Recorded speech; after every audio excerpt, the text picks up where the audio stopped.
नमस्कार मित्रों, दर्शन परिचय चैनल में आप सभी का स्वागत है। मैं डॉक्टर सत्यनारायण देवलिया आप सभी के समक्ष रीजनिंग से संबंधित पुनः एक छोटे वीडियो को लाने का प्रयास कर रहा हूँ। मित्रों, पहले हमने लॉजिक तर्कशास्त्र के अंतर्गत हमने समझा कि तर्कशास्त्र का संबंध मुख्यतः अनुमान और अनुमान से संबंधित क्रियाओं से है। अनुमान से संबंधित जो बौद्धिक क्रियाएं हैं उनमें मुख्यतः विचार करना, तर्क करना और उसके आधार पर किसी निर्णय पर पहुंचना। और जब हम किसी निर्णय पर पहुंचते हैं तो हम उस निर्णय को केवल अपने मन मस्तिष्क तक सीमित नहीं रखते, उसको भाषा में अभिव्यक्त करते हैं। और हम अपने निर्णय को यदि भाषा में एक शब्द या एक वाक्य के द्वारा रखते हैं तो वो तार्किक दृष्टि से उचित नहीं होगा, सही नहीं होगा। इसलिए हम जब अनुमान को निर्णय के रूप में रखते हैं तो वो युक्ति के रूप में रखते हैं, आर्गुमेंट के रूप में रखते हैं। इसलिए तर्कशास्त्र की एक परिभाषा हमने पूर्व में दी कि तर्कशास्त्र क्या है? भाषा में अभिव्यक्त विचारों का विज्ञान। तो हम जब अनुमान को भाषा में व्यक्त करते हैं तो कहीं ना कहीं वो आर्गुमेंट के रूप में आता है। इसीलिए युक्ति को हम एक तरह से क्या कह सकते हैं? युक्ति अनुमान की अभिव्यक्ति का माध्यम है। अनुमान की अभिव्यक्ति किसके माध्यम से होती है? युक्ति के माध्यम से। अब आप कहेंगे युक्ति क्या है? युक्ति किस चीज से बनी होती है? तो युक्ति तर्क वाक्यों से बनी होती है। Argument is made by propositions. तर्क वाक्य तो है, पर क्या है? तर्क वाक्य। तो युक्ति में आए जो वाक्य हैं वो क्या कहलाते हैं? तर्क वाक्य। वो अलग विषय है, उस पर विस्तार से अपन आगे चर्चा करेंगे। पर संक्षेप में हम ये जान लें कि युक्ति में आए वाक्य तर्क वाक्य होते हैं। सभी वाक्य तर्क वाक्य नहीं होते हैं। जो निर्णयात्मक वाक्य होते हैं, जिन पर हम सत्यता या असत्यता का निर्णय दे सकते हैं, ऐसे वाक्य तर्क वाक्य होते हैं। तो युक्ति क्या है? एक तर्क वाक्य से नहीं बनती। युक्ति कम से कम दो तर्क वाक्य होना चाहिए। इसलिए युक्ति किसे कहेंगे? दो या दो से अधिक तर्क वाक्यों के समूहों को क्या कहते हैं? युक्ति कहते हैं। दो या दो से अधिक तर्क वाक्यों का जो समूह है उसको युक्ति कहते हैं। ये युक्ति का उदाहरण लिखा। ये एक अनुमान का भी उदाहरण है। अनुमान को हमने भाषा में अभिव्यक्त करने का प्रयास किया है और ये युक्ति के रूप में किया है। जैसे हम कहीं दूर धुआं देखते हैं तो धुएं को देख के तुरंत हमारा मन निर्णय दे देता है, बुद्धि निर्णय दे देती है कि वहाँ पर आग है। पर हम केवल भाषा में लिख देंगे कि पर्वत पर आग है तो बात पूरी तरह स्पष्ट नहीं होगी। उसे हमें युक्ति के माध्यम से हम इस तरह से रखेंगे, जहाँ जहाँ धुआं है वहाँ आग है। ये पूर्व अनुभव से सिद्ध है, पूर्व स्थापित सत्य है। जहाँ जहाँ धुआं है वहाँ वहाँ आग है। दूसरा कथन हमने लिखा, इस पर्वत पर धुआं है। फिर निष्कर्ष पर पहुंचे, अतः इस पर्वत पर आग है। This is an example of argument. ये युक्ति का एक उदाहरण है।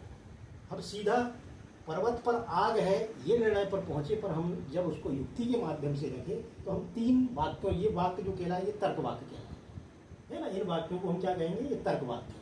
वो तीन तर्क वाक्य हैं। जहाँ जहाँ धुआं है वहाँ आग है, इस पर्वत पर धुआं है, अतः इस पर्वत पर आग है। तो युक्ति तर्क वाक्यों का समूह है, पर ये केवल मात्र समूह नहीं है। युक्ति एक संरचना है जिसके दो भाग हैं, दो पार्ट हैं। इसमें आप देखेंगे कि ये जो दो वाक्य कहे हमने और इन दो वाक्यों के आधार पर हमने ये निष्कर्ष निकाला।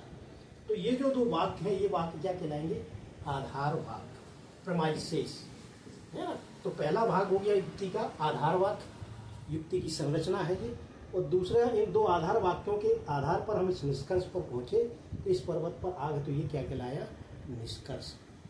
तो argument is a structure and there are two part of this structure. First part is premises and second is conclusion, है ना। आधार वाक्य जो निष्कर्ष के लिए साक्ष्य प्रस्तुत करते हैं, निष्कर्ष की सत्यता के लिए साक्ष्य दे रहे हैं, जिसके आधार पर हम निष्कर्ष निकाल रहे हैं, वो आधार वाक्य है। वो निष्कर्ष क्या है? निष्कर्ष जो है जो उन आधार वाक्यों की सत्यता के आधार पर हमने निकाला है, जो अनुमान, वास्तव में ये अनुमान है, ये हमने अनुमान किया। निष्कर्ष में जो किया हमने अनुमान किया। आधार वाक्य जो हमें ज्ञात थे, तो हम अनुमान में क्या करते हैं? ज्ञात से अज्ञात पर जाती है। आधार वाक्य वो है जो हमें नॉन है, ज्ञात है कि जहाँ जहाँ धुआं होता है वहाँ आग है, इस पर्वत पर धुआं है, ये ज्ञात है, हमें धुआं दिख रहा है, पर आग हमें नहीं दिख रही। आग का हमने अनुमान किया, पर इन दो वाक्यों के आधार पर हमने ये निष्कर्ष, तो यहाँ एक हमने ये वास्तविक अनुमान किया, अनुमान को भाषा में अभिव्यक्त किया। पर आपका रीजनिंग है, रीजनिंग में आवश्यक नहीं है कि हम कोई वास्तविक अनुमान कर रहे हैं। वास्तव में ये तो एक वास्तव में अनुमान किया है, पर रीजनिंग का मतलब, अनुमान का मतलब, तर्क का मतलब या युक्ति में केवल वास्तविक अनुमान से ही संबंधित नहीं है।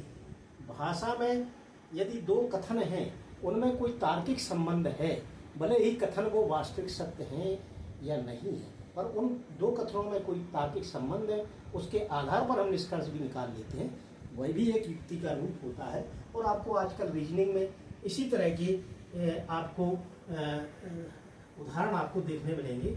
एक हम दूसरी युक्ति का उदाहरण लिखते हैं, है ना, जिसमें कोई जरूरी नहीं है कि वास्तविक सत्यता हो, जो एक आकारिक सत्यता और वास्तविक सत्यता की बात इसमें लॉजिक में होती है, जिस पर अपन अलग चर्चा करेंगे। पर यहाँ उदाहरण हम देख सकते हैं। अब दो कथन हम लिखें, ये भी आधार वाक्य, जैसे हमने कहा, चलो सोच लेते हैं, सभी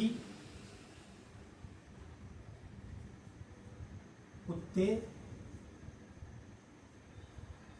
बिल्ली है, सभी कुत्ते बिल्ली है, ये पहला तर्क वाक्य है, या हम कहेंगे पहला आधार वाक्य है, पहला वाक्य। फिर हमने दूसरा कथन लिखा, सभी बिल्ली चूहे हैं, सभी बिल्ली चूहे हैं।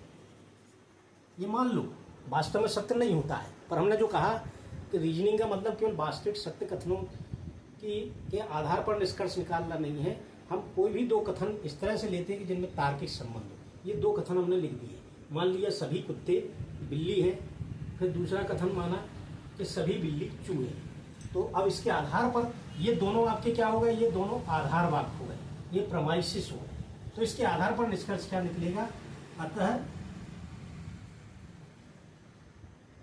सभी कुत्ते चूहे हैं, ये निष्कर्ष निकला है आपका, ये कंक्लूजन हो गया। और ये निष्कर्ष किन कथनों के आधार पर निकला, इन दो कथनों के आधार। ये भी एक आर्गुमेंट का उदाहरण है, इसमें केवल आकारिक सत्यता है, वास्तविक सत्यता नहीं है। इनमें आकारिक सत्यता और वास्तविक सत्यता, दो तरह से हम सत्यता लॉजिक में देखते हैं, तो इस पर हम विस्तार से अलग से भी बतलाएंगे, पर यहाँ इस उदाहरण से आप समझ सकते हो। तो हम कंफ्यूज हो जाते हैं कि यार ये कथन तो सब असत्य है, ये कोई क्या निष्कर्ष इससे निकलेगा। पर रीजनिंग में हमें यह देखना है कि हमें कथनों की वास्तविक सत्यता से मतलब नहीं है, हमें आधार कथन देखना है कि आधार कथनों में क्या कहा गया है, इनमें यदि कोई तार्किक संबंध है। कोई भी ऐसे कथन नहीं है कि कोई भी हम तर्कवाक्य रख दें, जो कथन है उनमें आपस में तार्किक संबंध होना चाहिए। ये संबंध दिख रहा है है ना, ये मध्यम पद आता है बिल्ली बिल्ली, इसके आधार पर दोनों में हमें दिख रहा है कि जितने भी कुत्ते हैं वो बिल्ली है, और फिर जितनी भी बिल्ली है वो चूहे हैं, एक संबंध दोनों बना, उसके आधार पर हम देख रहे हैं कि सभी कुत्ते चूहे हैं। तो इस कथन की सत्यता इन दो कथनों में नहीं थी, इससे ही हमने ये अनुमान निकाला है। तो एक तरह का ये भी अनुमान है, पर ये अनुमान कोई वास्तविक अनुमान नहीं है, ये हमने तार्किक आधार पर निकाला कि इन दोनों में तार्किक संबंध है। तो इस तरह से हम आर्गुमेंट समझ सकते हैं। ये इस तरह की आर्गुमेंट है कि जिसमें दो आधार कथन है, एक निष्कर्ष है, पर आवश्यक नहीं है कि किसी युक्ति में केवल दो ही आधार वाक्य हो। हमने जो कहा कि कम से कम दो कथन भी हो सकते हैं, एक आधार वाक्य हो सकता है, एक निष्कर्ष हो सकता है, या तीन कथन भी हो सकते हैं, एक निष्कर्ष हो सकता है। और आवश्यक नहीं है कि निष्कर्ष हमेशा लास्ट में लिखा हो, ये भी हमें युक्ति में पहचानना है ना, कि कभी कभी निष्कर्ष शुरू में भी रहता है, बीच में भी रहता है, पर निष्कर्ष में ये है कि इस तरह के ये कथन आता है, इसलिए परिणाम स्वरूप इस तरह के शब्द लगे रहते हैं, तो इससे हम समझ सकते हैं कि वो निष्कर्ष है। तो ये हम केवल युक्ति की केवल एक संरचना पर हमने अभी बात की है कि युक्ति मतलब क्या है, आधार कथनों के आधार पर निष्कर्ष की सत्यता की, और यही हमारे जांच का विषय होता है कि ये निष्कर्ष वास्तव में इससे निकला है या नहीं। ये वैधता अवैधता हम देखेंगे, युक्ति के प्रकार आगे देखेंगे, पर आज हमें सिर्फ इतना समझने का प्रयास किया है कि युक्ति क्या है। युक्ति तर्क वाक्यों का समूह है। Argument is a bunch of preposition, और उस बंच ऑफ प्रपोजिशन में मात्र बंच ऑफ प्रपोजिशन नहीं है, केवल तर्क वाक्यों का समूह नहीं है, वो संरचना है, तार्किक संबंध है, जिसमें आधार वाक्य है और निष्कर्ष है। आधार वाक्य के आधार पर हम कोई निष्कर्ष निकालते हैं, है ना। आधार वाक्य निष्कर्ष के लिए साक्ष्य प्रस्तुत करते हैं। और पूरे तर्कशास्त्र का आप देखेंगे मुख्य संबंध कहीं ना कहीं युक्तियों से ही है। युक्तियों की जांच, युक्तियों की वैधता की जांच, है ना? ये एक विषय है। आगे निगमनात्मक आगमनात्मक युक्तियां हम दो तरह से देखेंगे, पर आज हमने युक्ति की संरचना देखी कि युक्ति किससे बनी है, तर्कवाक्य से बनी है। लॉजिक की जो इकाई है वो तर्कवाक्य है ना। वो तर्कवाक्य आगे निरपेक्ष तर्कवाक्य आपको टॉपिक है, उसकी स्वरूप हम पढ़ेंगे। पर तर्कवाक्यों से बनी है और तर्कवाक्यों के आधार पर जो निष्कर्ष की जांच करना है, यही हम तर्क का या रीजनिंग का मुख्य विषय है। तो आगे हम युक्ति के संबंध में और जानेंगे। आज सिर्फ हमने इतना ही जाना कि युक्ति अनुमान की अभिव्यक्ति का माध्यम है, युक्ति तर्कवाक्यों से बनती है, युक्ति एक संरचना है जिसके दो भाग हैं, आधार वाक्य और निष्कर्ष। ऐसे कई तरह से उदाहरण दे सकते हैं। जैसे सभी मनुष्य मरणशील है, उदाहरण दिया जाता है आधार वाक्य। सभी मनुष्य मरणशील है, राम एक मनुष्य है इसलिए राम मरणशील है। तो इस तरह से हम कई युक्तियां बना सकते हैं। युक्तियों के प्रकार आगे हम देखेंगे। तो आर्गुमेंट लॉजिक का प्राण है, हम ये समझें, और इसके नियम समझना, इसकी वैधता के क्या नियम होते हैं, ये भी आगे हम जानेंगे, जो आपके लिए बहुत ही रोचक रहेगा, लाभदायक भी रहेगा।